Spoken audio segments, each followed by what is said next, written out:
This is going to be a long video. Turn the volume up for a little bit of locker room talk, and then I'm going to turn it down for the roll, then back up for some conversation stuff at the end.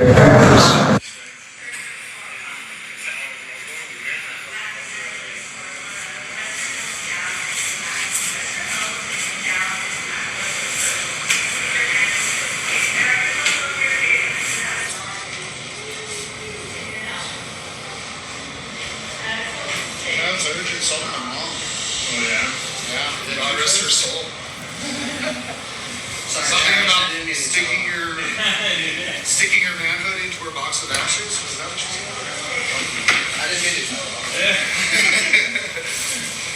I told you it was supposed to be secret. So yeah, that's a playful way that he called me out on it. Now I actually was immediately saying, well, looks like it's gonna go one way, and he said, no, don't go into something being negative. You know, when I wasn't trying to be negative, I was just trying to be humble, knowing that I'm going up against a multi-degree black belt.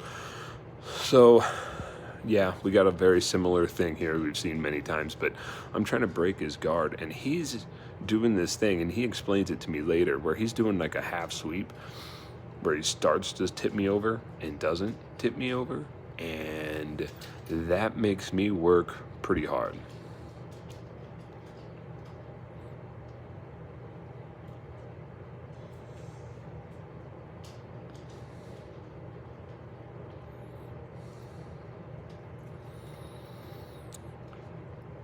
And I don't want to say that that's a triangle attempt, because this is a guy who could get the triangle on me every time if he wanted to. I think he's just keeping me honest. This is my teacher, by the way. This is one of my teachers. His name is Danny, Professor Danny. And see, I opted for that. Instead of doing all that work, I was like, oh, I'm going to have to just go with this. And I peeled him off, and that kind of worked. But again, it's hard not to think that he just gave everything to me. And that right there is a big man to be having put pressure on you the way he is. So now that we're off screen, I can explain a little things. When you think that it's just a person laying on you, that's not as simple as that. When someone knows jiu-jitsu, they know how to take and make that pressure even more. They know all the little tricks to make it to where you are bearing the entire brunt of every bit of pressure they possibly could apply.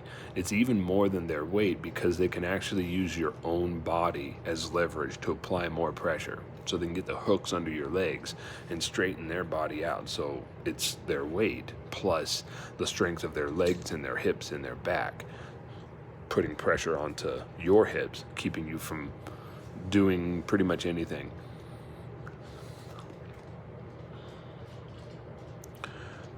I'm not remembering what happened.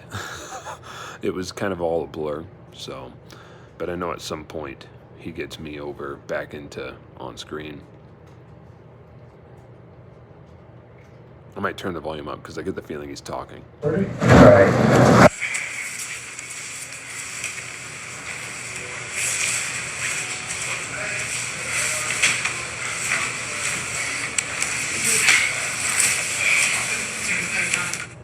All right, so I attempted a side control, and he just ended up getting me into side control.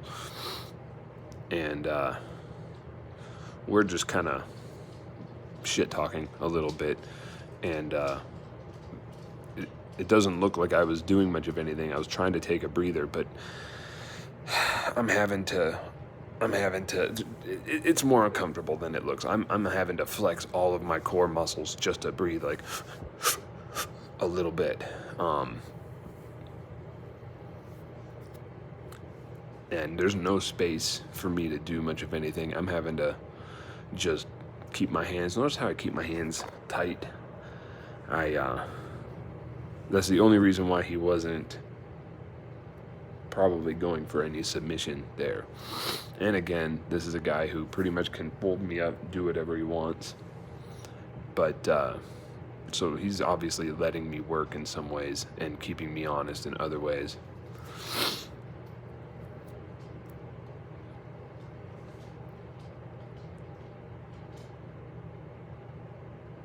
And basically, I'm at a complete loss as to what to do. And he's kind of coaching me through it. I'm like, man, what do I do? Because you don't feel like you can remove someone's post. I'm like, should I? So he's kind of telling me what to do. He's saying, get that arm and sweep him. And so he let me. So much of it is just him letting me do some things. And look, I mean, you wouldn't think that my heart rate has to be 165, but it's 165, 166. And I'm not even getting any movement in. I'm just trying to survive. And so I keep doing my normal guard pass. So now I learned a pretty good detail about doing that. And I don't remember. Go outside.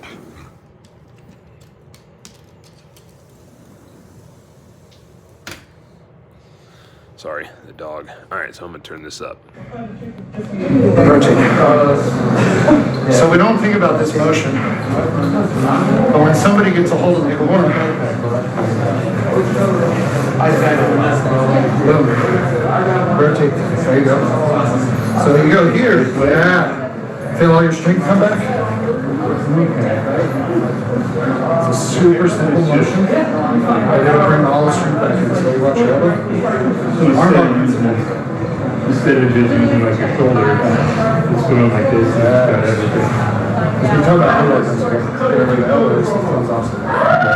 So you need your elbows in the different corners. Right. People hold it more. Okay, so it's easier for me to say it this way. So what he's trying to point out, if I can go like this, is what you're always wanting is your elbow in, right? And your elbow's kind of always pointed in opposite direction of where your thumb is, if you notice. So if you keep it perfect, you could keep it perfectly still and twist,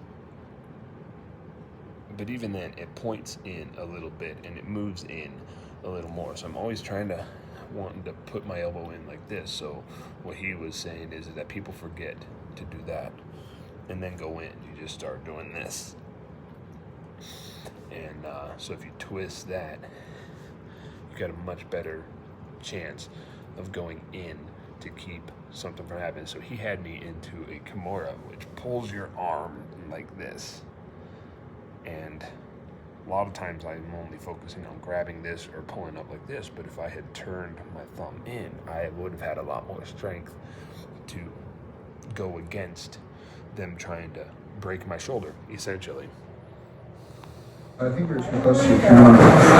But there was one where I swept you halfway, and then you got into a point where you got your shoulder up, so we started fighting through. But then I was able to snake around your legs. Right. That's what those half sweeps are. Because you can kind of hang out. It's like hanging out.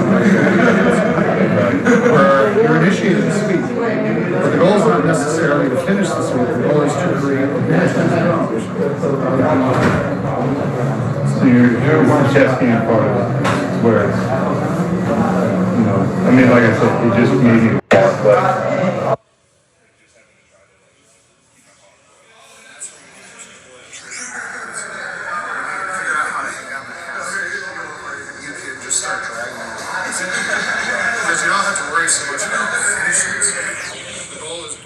Okay, so there's a lot of really good conversation. I might make a separate video about the conversation afterwards.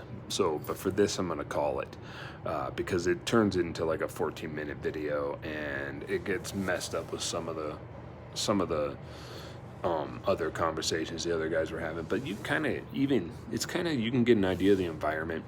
It is not all just meatheads, getting after it. It can be, but a lot of it is just friends chilling and hanging out and doing this thing that we like to do. And they end up talking about like comic book characters like Spider-Gwen, the difference between Spider-Woman and Spider-Gwen,